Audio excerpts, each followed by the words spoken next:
what were some of the things that you got from your father that contributed to your own manhood, from you matriculating from male to man? It's interesting because I think we have a similar experience with our fathers, because my dad wasn't there. He left when I was 5. And Wow. one of the things that contributed to me starting off in the wrong direction was he telling me to take care of my mother and my brother when I was 6. So at the time, that caused a lot of anxiety and pressure because I was way too young to take on such a responsibility. Yep. And it also created misconceptions about what it meant to be a man, because I thought it meant taking care of your loved ones without expecting anything in return.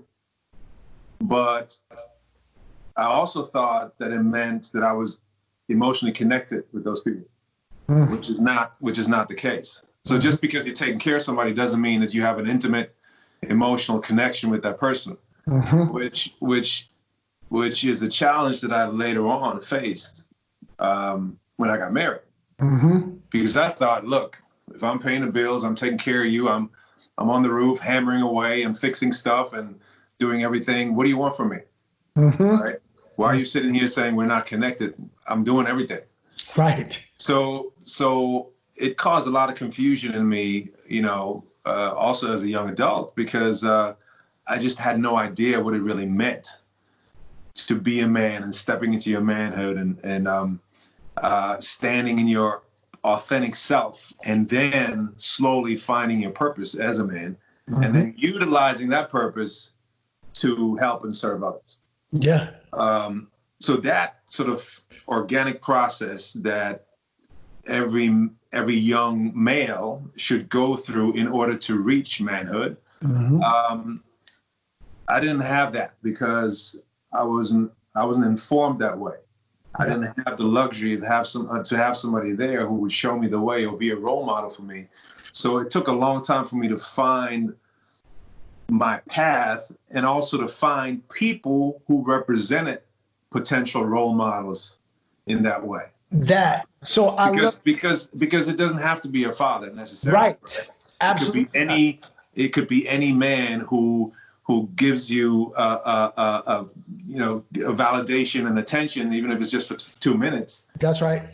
So for a young boy, it's very important to eventually be blessed enough to find that person who can show him the way. Yeah, absolutely. What I love about what you're saying is spot on, because so let me tee this up. And what I find really interesting about this is that with all the years that we've known each other, this is the first time that you and I are having this conversation about our own manhood and about our fathers.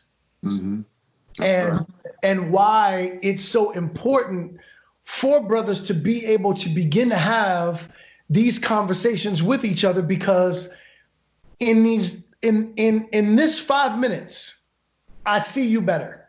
In this 5 minutes, I see you better. Now I understand why you are the man that you are. Who were some of the people along the way? Was there ever something that activated you to come into your manhood? And who were some of the people that sort of played that role in your life to give you manhood messaging?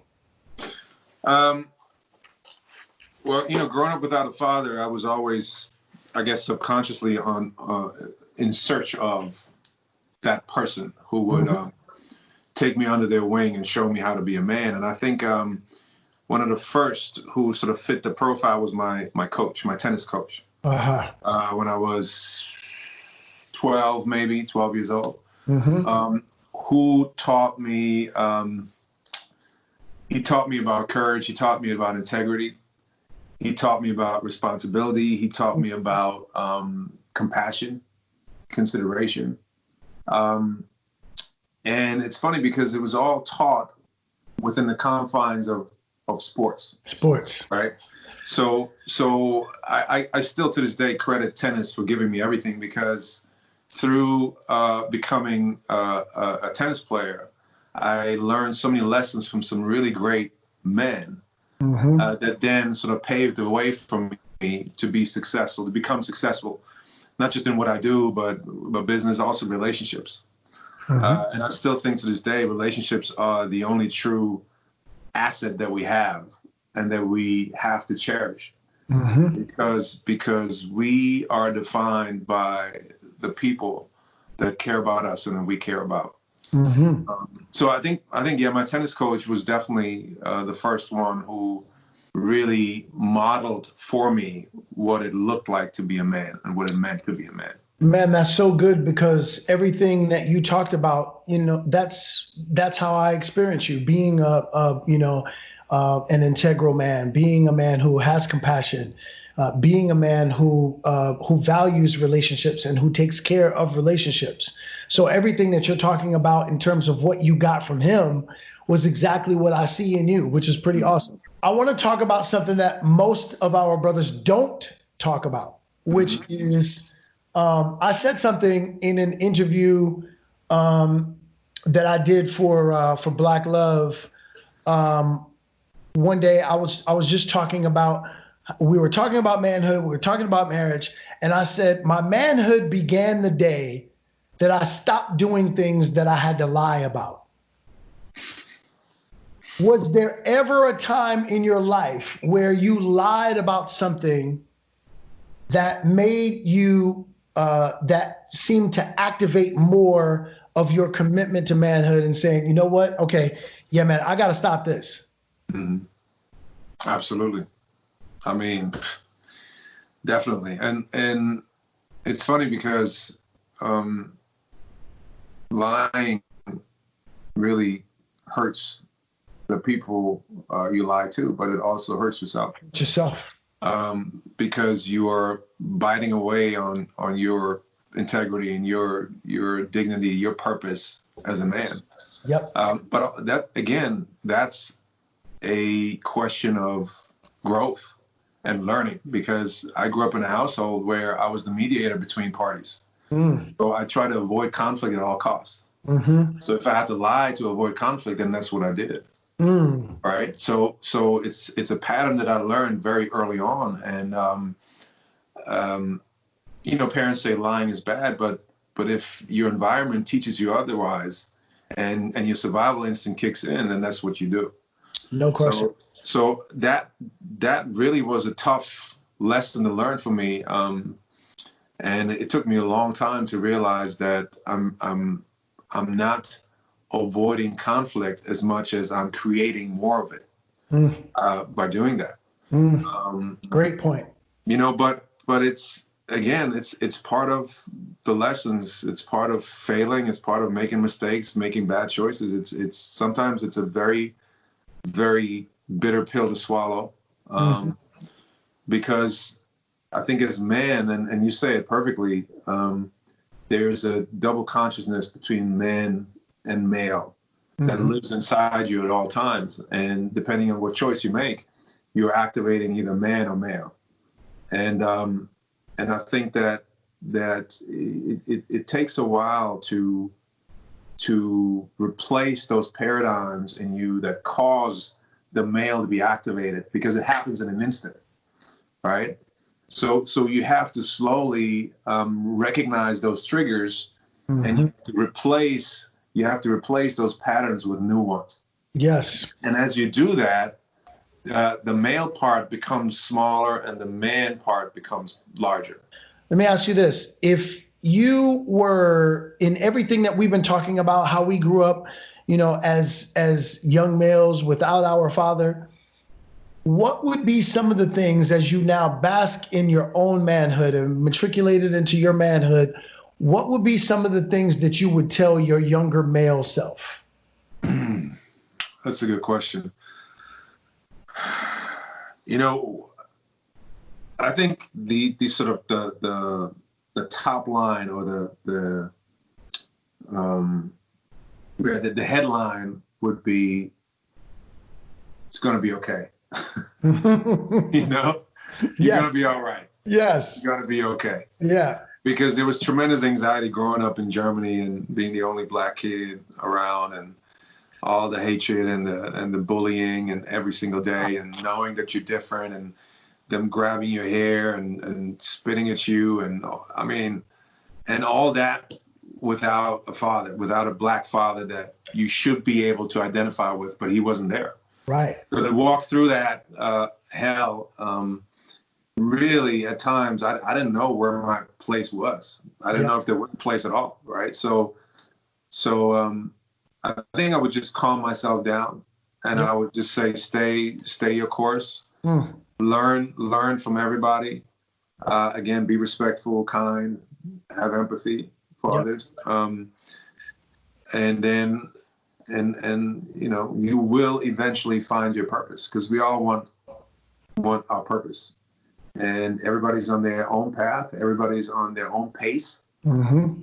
And what's made it so difficult on young kids right now is that the Instagram or social media has fed them so much imagery that's wrong and it's not real, and it's put so much anxiety and pressure on them to adhere to these levels and it's just not real. So I would just take the fear away. I would just decompress and say, look, breathe and walk, you know, get on your journey and take your time. You're going to be okay. So let's wrap on this, because this has been such a great conversation with so many great points that were touchstones about how we can better move towards our manhood with everything that we're experiencing in society today, with everything that we see today. Yeah. How can, you know, again, in this Me Too, Time's Up era that we live in, with speaking about toxic masculinity, all of those things, how can manhood help with the things that we're experiencing, with the time that we're experiencing in society today? I think it's just the back to the basics. You know, I think we need empathy, we need courage, we need integrity, we need compassion, we need look out for each other. Look out for ourselves, and I mean that in the sense of physical and spiritual and mental health. Self-care, because you know, especially with the COVID-19, we are affected in disproportionate numbers because we haven't focused on self-care, because we live in food deserts, because we don't have access to healthcare in the same numbers, because we have pre-existing conditions that make it harder for us to survive. And yes, you know, it's scary. I mean, the infection rate is not as dramatically different, but the death rate, man, crazy. It's not a joke. No. And so I think I take that and I've sort of taken that on too as my purpose in speaking on that, and to inspire our community to do better in terms of nutrition, in terms of, you know, just basic exercising, in terms of mindfulness as well, to combat stress, anxiety, depression. So that's number one. I think the world post COVID-19 is going to look vastly different than before. I don't think we're going to get back to the so-called normal. I think there's going to be a lot of changes in society. I think that we have to take it upon ourselves to create synergies and to collaborate, to look out for each other in order to reduce some of those inequalities that are existing right now, whether it's economically or socially, whether we're talking about education, access to education, healthcare.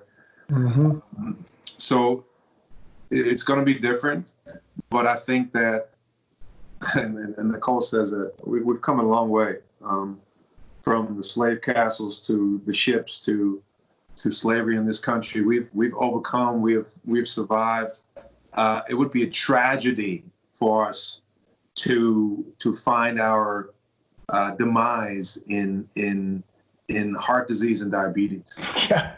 Right. So I know we can do better, and the key is information. The key is motivation, and to support each other in on that journey, on that specific journey, which we have to take seriously.